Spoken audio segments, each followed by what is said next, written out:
Hi, hello, and welcome back to my channel. Today I am going to be doing a Friday Reads post.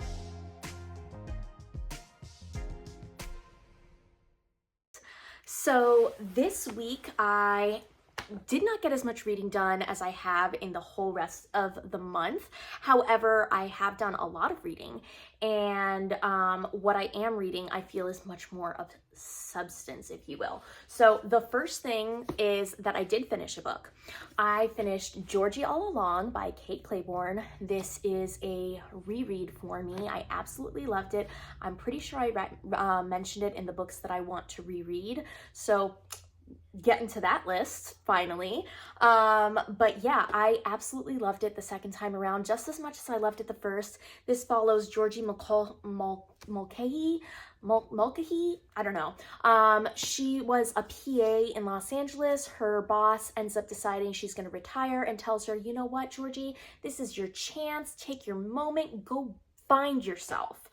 And Georgie is at a loss. She doesn't know what to do with herself. All she's ever done is take care of other people, and she doesn't know what she actually wants from life. So she goes back to her hometown in Virginia, where she runs into Levi Fanning, our main character. He is the bad boy big brother to her high school crush.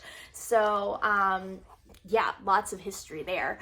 And he's got a backstory. He's got some baggage. She's got obviously her own issues that she's working through. But while she's with her friend, she comes across this notebook that she wrote when she was in middle school called A Friendfic. And in it, she wrote all these stories of the things that she wanted to do when she got to high school that she never actually did. And she decides, you know what, in order to figure out what I want for my future, I've got to go back. I've got to do the things that I wanted to do and figure out where I want to be. So with Levi's help, she goes ahead and she starts accomplishing some of the things in this friendfic, and their romance blooms. It is so sweet, so cute. Watching their character development is just so lovely. I cry a little bit in this. I laugh a lot in this. It is so sweet. It reminds me of a Emily Henry book, honestly. And Emily Henry for me is top tier romance writing. So this is top tier. I absolutely love it. I have not read anything else by Kate Claiborne, but I really do need to pick it up. I was reading it on my Kobo as well because it was available on Kobo Plus. And yeah, it had like excerpts from all of her other books, and they sound really cute also. So I think I need to pick up some more Kate Claiborne in my future. So that was the book that I finished this week.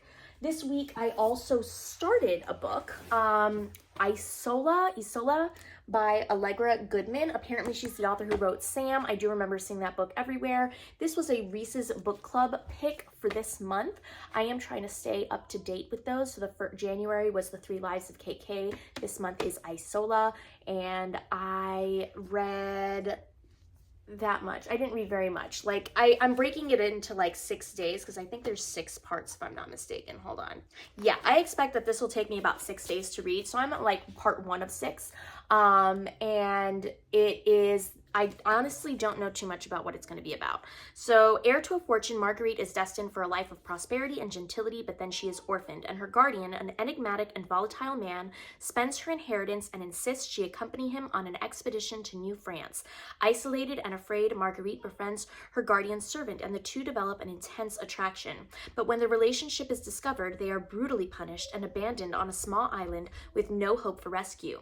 Once a child of privilege who dressed in gowns and laced pearls in her hair, Marguerite finds herself at the mercy of nature. As the weather turns, blanketing the island in ice, she discovers a faith she'd never needed before. Inspired by the real life of a 16th century heroine, Isola is the timeless story of a woman fighting for survival. So it sounds really, really good. So far, beautiful writing. It flows really easily. Normally, historical fiction is really hard for me to get through, and I got through the first, 50 pages? Yeah, first 50 pages, no problem.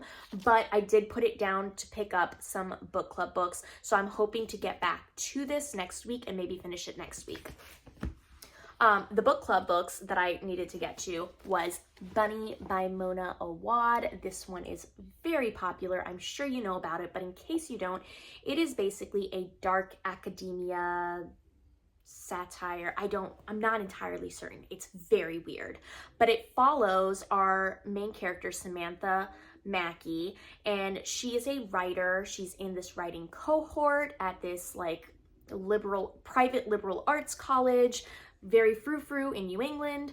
And there is this clique of these very like overly sweet, hyper feminine women who call themselves the Bunnies, or she calls them the Bunnies. I don't know. They all call each other Bunny, and they're very weird. And she's kind of like on the outside, she's an other, and eventually these women kind of bring her into the fold, and it's very almost cult-like. I don't know. It's very weird, very gruesome, very dark. Kind of a fever dream so far. I am halfway through. I need to finish this. I'm hoping to finish it this weekend. But I'm really, really enjoying it. It is weird, weird, weird.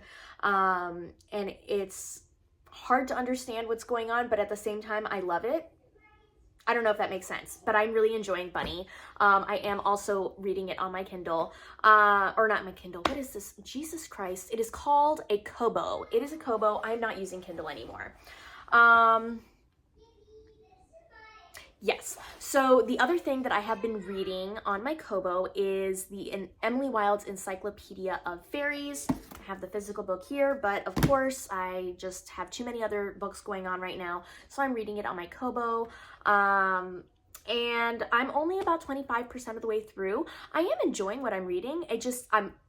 I'm more preoccupied with some of these other ones. I want to keep up with the Reese Witherspoon's book club ones, and I want to keep up with the Bunny book club. So I kind of just put it aside for right now until I finish. Same with Isola. I put Isola aside for Bunny. I'm putting Encyclopedia of Fairies down for Bunny and Isola. Or for Bunny. Yeah. So that's what I've been reading. And as for bookish news, I'm sure you have seen that Amazon has decided that you will not be able to download your Kindle books anymore. So I spent an entire morning downloading the rest of the 240 books that I had on my Kindle onto my Kobo. They are now currently safe on my Kobo now. I will not be purchasing any more Kindle books because clearly I will not be able to use them as I do not have a Kindle anymore. Don't know where it went. And also I prefer to read exclusively on my Kobo. So no more Kindle. This is the end of the Kindle era. Officially, like it's dead, it's gone. I'm over it. And I will be releasing a video soon about Kobo versus Kindle to let you know what it was like transitioning to the Kobo, why I decided to do that, the benefits of the Kobo versus the Kindle, some of the things that I miss about Kindle. So be on the lookout for that. But I don't know when that's coming out. I'm working on it. Yeah. I think that's all I've got for you today. That is the news, the bookish news, and the books that I've been reading. Let me know what you are currently reading, and I will see you in the next video. Bye.